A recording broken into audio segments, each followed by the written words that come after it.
ನಾನು ಸಿಎಂ ಆಗಿರೋದಕ್ಕೆ ಬಿಜೆಪಿಯವರಿಗೆ ಸಹಿಸೋದಕ್ಕಾಗ್ತಾ ಇಲ್ಲ. ಒಂದು ಸಣ್ಣ ವಿಚಾರ ಇಟ್ಕೊಂಡು ಪ್ರತಿಭಟನೆ ಮಾಡ್ತಾ ಇದ್ದಾರೆ ಅಂತ ಸಿಎಂ ಡಿಕೆ ಶಿವಕುಮಾರ್ ಹೇಳಿಕೆ ಕೊಟ್ಟಿದ್ದಾರೆ. ಸಿಎಂ ಆಗಿರೋದು ಸಹಿಸೋದಕ್ಕಾಗ್ತಾ ಇಲ್ಲ ಬಿಜೆಪಿಯವರಿಗೆ. ಒಂದು ಸಣ್ಣ ವಿಚಾರ ಇಟ್ಕೊಂಡು ಪ್ರತಿಭಟನೆ ಮಾಡ್ತಾ ಇದ್ದಾರೆ. ಅಸೆಂಬ್ಲಿ ನಡೆಯೋದಕ್ಕೂ ಬಿಜೆಪಿ ಬಿಡ್ತಿಲ್ಲ ಅಂತ ಡಿಕೆ ಶಿವಕುಮಾರ್ ಕಿಡಿಕಾರಿದ್ರು. ಖಾಸಗಿ ಕಾರ್ಯಕ್ರಮವೊಂದರಲ್ಲಿ ಬಿಜೆಪಿ ವಿರುದ್ಧ ವಾಗ್ದಾಳಿ ನಡೆಸಿದ್ರು ಡಿಕೆ ಶಿವಕುಮಾರ್.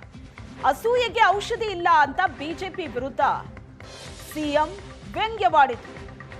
ಅಸೆಂಬ್ಲಿ ನಡೆಯೋದಕ್ಕೆ ಬಿಜೆಪಿ ಬಿಡ್ತಾ ಇಲ್ಲ, ಸುಗಮ ಕಲಾಪ ನಡೆಯೋದಕ್ಕೆ ಬಿಡ್ತಾ ಇಲ್ಲ ಬಿಜೆಪಿ. ಒಂದು ಸಣ್ಣ ವಿಚಾರ ಇಟ್ಕೊಂಡು ಪ್ರತಿಭಟನೆ ಮಾಡ್ತಿದ್ದಾರೆ. ನಾನು ಸಿಎಂ ಆಗಿರೋದು ಬಿಜೆಪಿಯವರಿಗೆ ಸಹಿಸೋದಕ್ಕಾಗ್ತಾ ಇಲ್ಲ ಅಂತ ಒಂದು ಕಾರ್ಯಕ್ರಮದ ವೇದಿಕೆಯಲ್ಲಿ ಡಿಕೆ ಶಿವಕುಮಾರ್ ಅವರು ಬಿಜೆಪಿ ವಿರುದ್ಧ ಹರಿಹಾಯ್ದರು.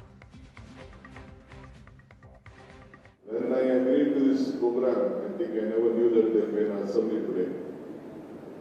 But unfortunately, we had to decide the assembly, and the assembly is going on. We all have to go.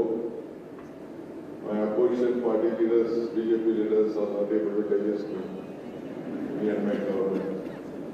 There is nothing for them to fight against me, since I am very clear in my thought, clear in my vision, clear in my attitude.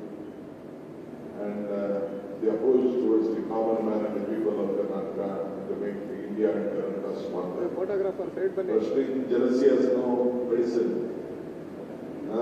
Jealousy ke medicine illa.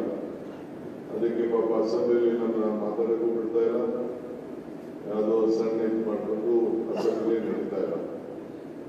ಈ ಮಧ್ಯದಲ್ಲಿ ನಾನು ನಿಮ್ಮ ಹತ್ರ ಒಪ್ಕೊಂಡಿದ್ದೀನಲ್ಲ ಅಂತ ಬಂದಿದ್ದೀನಿ. ಇದಾದ್ಮೇಲೆ immediately ನಾನು cabinet meeting ಇದೆ, ಅಸೆಂಬ್ಲಿ ನಡೀತಾ ಇದೆ. Yesterday, myself, Priyank Kharge, we both were in Chennai. We attended the South India Chief Ministers Conference and Council of Ministers. And I think you might have read there.